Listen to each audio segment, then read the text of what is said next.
In today's video, I've got 5 facts about Tohka Yatogami's inverse form from the series Date Alive. I'll be covering the difference her inverse form is from her normal form in both combat and appearance, and of course much more. But hey, if you're new here, why not join the 414 community by hitting the subscribe button and the notification bell so you don't miss a video. And a quick warning that if you haven't seen the first 2 Date Alive series, then there will be spoilers, so just a heads up.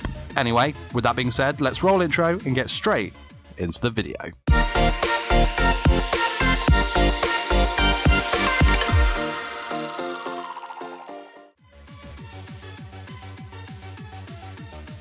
So, as promised for hitting 100 likes on my last Tohka video, I'll cover her inverse form. Link to the previous video is in the cards now, and just to let you know, some information will remain the same in this video for those of you who stumbled across this one first. Anyway, in her inverse form, Tohka has long, dark purple hair that has a very slight white gradient to it. Her eye colour is of course reversed from her normal form. Tohka stands at 155 centimeters, which is 5 foot. Like I said in my last Tohka video, is much smaller than I thought she'd actually be. And this one's quite interesting. In the afterword of the Date Alive Volume 7 light novel, it is said that her dress's more revealing design is actually a reference to how the evil character in stories are prone more towards seducing the hero rather than to behave modest or nice towards them. More on the dress a little bit later. Nice. Next up, the important information, of course, Tohka's 3 sizes. Oh yes, her bust is 33 inches, waist 22.8 inches, and her hips 32.6 inches.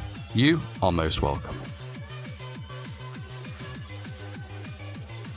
Tohka reached her inverse form in season 2 of the anime. According to Westcott, this is Princess's true form. Tohka had taken so many negative emotions due to witnessing Shido almost meeting his end that the transformation took place. And in this form, she obtains a much darker version of Sandalphon called Nahama. Side note, I may and probably will butcher some Hebrew pronunciations, so my bad in advance. Nahama is described as the complete opposite to her angel Sandalphon, and I'll add that opposites are the theme here. Everything that was light about Tohka and her abilities are now much darker and, of course, a lot more fierce.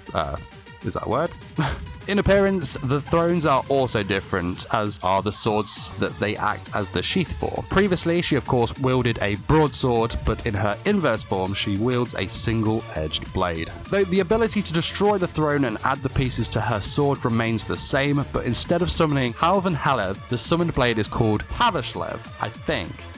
Probably not. And this thing, anyway, is an absolute beast. One swing of this sword is powerful enough to destroy a large part of Tengu's city, along with the mountains that stood behind it. Also took out a load of Kurumi clones, which is absolutely unforgivable in my books, so I'll skip over that. And of course, like obviously mentioned, in her inverse form, Tohka's attacks are much more brutal and straight on than in her normal spirit form. However, what she gains in attack, she loses in defense. And finally, due to the transformation, Tohka goes from being a AAA class spirit to a SS rank. Impressive.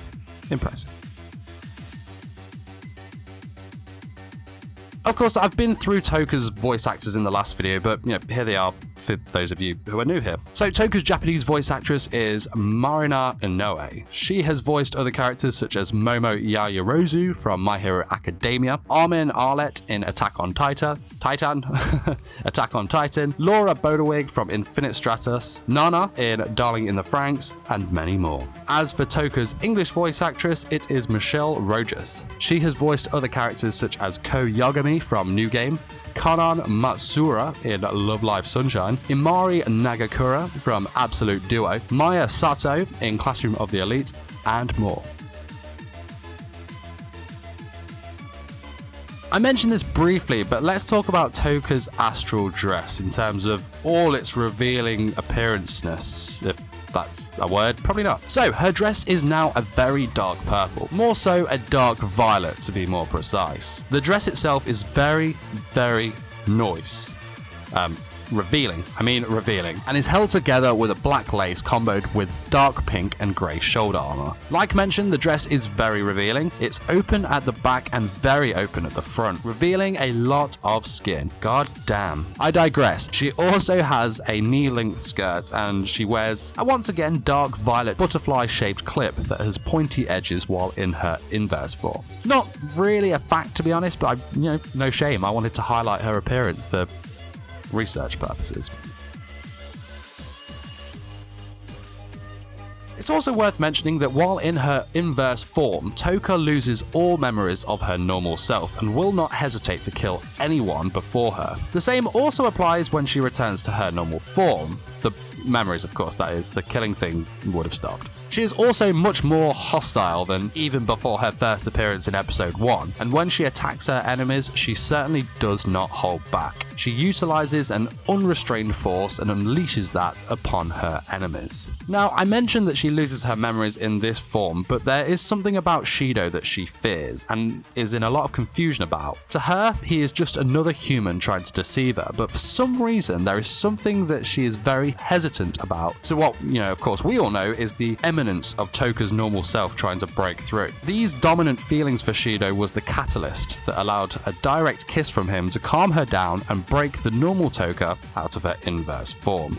But thanks for watching. This was my video, 5 facts about Tohka's inverse form from the Date Alive series. I hope you enjoyed the video, and if you'd like to see more characters from this franchise, series, whatever, let me know in the comments. Don't forget to smash the like button if you enjoyed this video, as it really does help my videos reach a wider audience, and subscribe for more anime content. Till next time, my fellow weebs, peace!